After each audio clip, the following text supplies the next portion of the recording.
Welcome to Illuminati Silver. We tell you the truth about silver. Today is Friday the 22nd of May 2020, and yesterday we published a video entitled JP Morgan recommends gold, but will it be confiscated?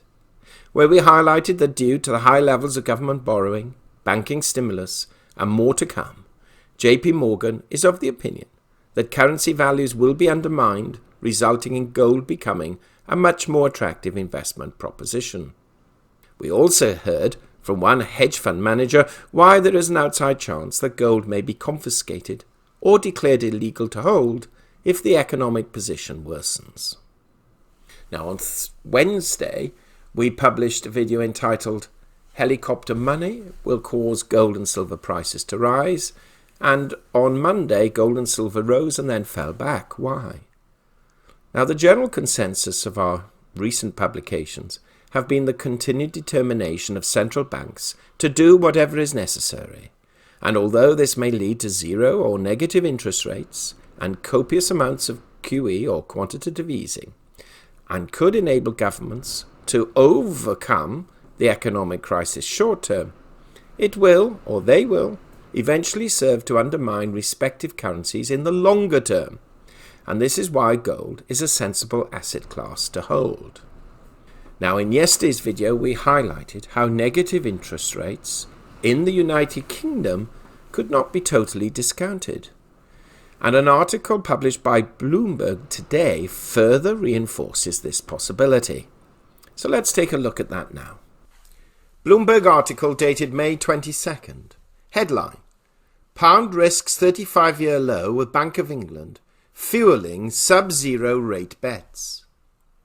Speculation that the United Kingdom could be the next major nation with negative interest rates is hurting the pound and driving a record rally in the country's haven bonds. Sterling tumbled against a stronger dollar and gilt yields touched fresh all-time lows after Bank of England Deputy Governor Dave Ramsden became the latest policymaker to signal that interest rates below 0% could be a possibility. Traders in money markets are betting the United Kingdom could see sub-zero interest rates by the year end. Ramsden's comments are broadly in line with other Monetary Policy Committee members this week, which have signalled that the Bank of England is giving serious consideration to putting in place negative rates, said Lee Hardman, a foreign exchange strategist at MUFG. I don't think it would be surprising to see the pound fall back towards the March lows if negative rates were put in place. The pound slid 0.4% to $1.2176, taking its losses this quarter to 1.9%, making it the worst performer among the group of 10 major peers.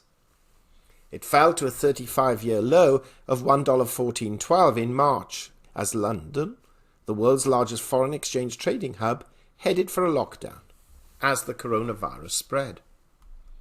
Data out Friday showed a record UK budget deficit of £62.1 billion, the equivalent to $76 billion in April. Retail sales data collapsed by almost a fifth in the same month. The Bank of England's forecasts expect an economic contraction of 14% this year.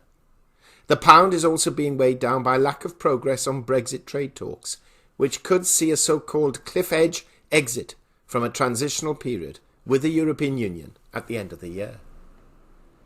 Bank of England Governor Andrew Bailey hinted at his own change of heart on negative rates when giving testimony to parliamentary lawmakers earlier this week. That took 2-year gilt yields, which are most sensitive to interest rate expectations, to a record low below 0%.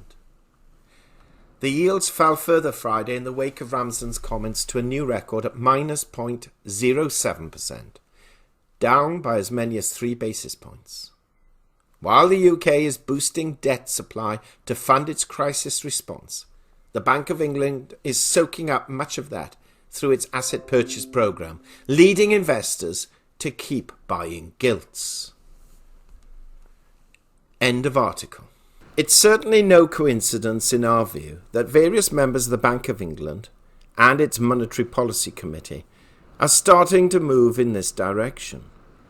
We've already seen that the mere announcement of a potential negative interest rate environment has undermined the value of sterling in just a day. What effect could this have over time? Now, we've seen gold and silver prices move a little, albeit not a lot, but a little over the past 24 hours. But when we compare that movement in dollar terms with the sterling price, one can see the difference quite clearly. So at the time of writing, which is 14:30 GMT plus 1, gold is currently $1,734. That's up $7 over the past 24 hours. But in sterling terms, it's £1,422. That's up £12. So it's a good 50 to 60% higher in pound terms, even though the pound is technically stronger than the dollar in that there is more than $1 to the pound. And it just shows the weakness here. Now, silver at $17.16 is up 6 cents over the past 24 hours, but in sterling terms is up 12 pence. So we can see how much sterling has declined against the dollar, and there's been no announcement as yet that negative interest rates will definitely happen. This is just mere rumour. Now, the dollar index currently is up almost half a point at 99.83, with that 100 index looming once again. Now, it's worth mentioning here that the weekly job figures announced yesterday were again worse than expected, with additional 3.3 million claiming benefits. However, on the other side of the scale, the market manufacturing and market services flash PMIs were better than expected. Now, there is no economic data of relevance to be announced today, certainly as far as the US is concerned. However, there is an area that does require some attention, and this is the growing conflict with China, or between the United States and China, which again overspills into the area of Hong Kong. So before Wall Street is open, let's look at a Reuters article published earlier this morning. Reuters article dated May 22nd at 11:48 a.m. GMT plus 1. Headline: Wall Street set for muted open on simmering US-China tensions. US stock indices were set for a near-flat open on Friday as investors weighed hopes of more stimulus to revive an ailing economy against simmering Sino-US trade tensions. China on Friday unveiled details about its plan to impose a national security law in Hong Kong that could see mainland intelligence agencies set up bases in the global financial hub, raising fears of more pro-democracy protests.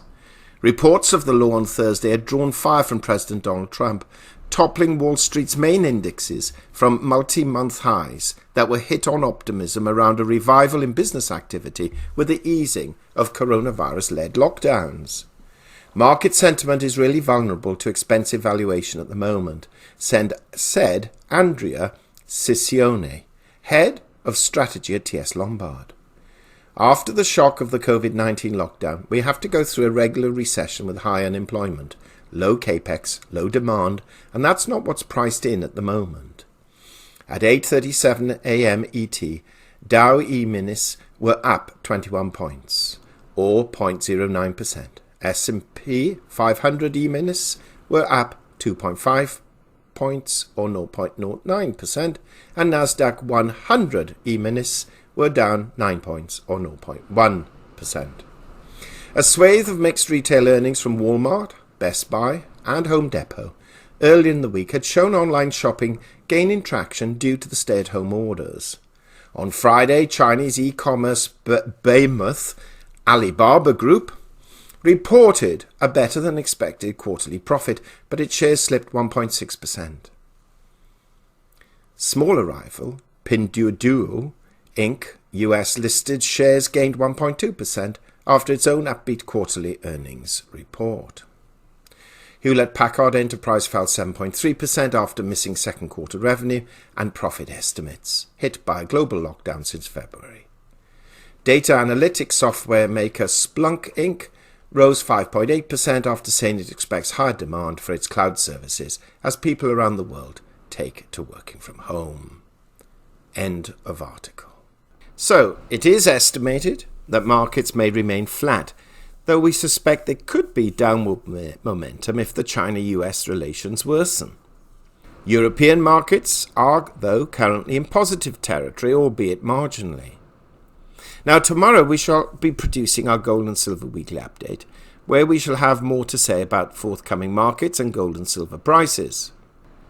What we would add for the moment is to regard any price weakness as a good opportunity to acquire these precious metals, especially if your portfolio is currently light with regards to their holdings. What do you think about the current situation? Do share your thoughts.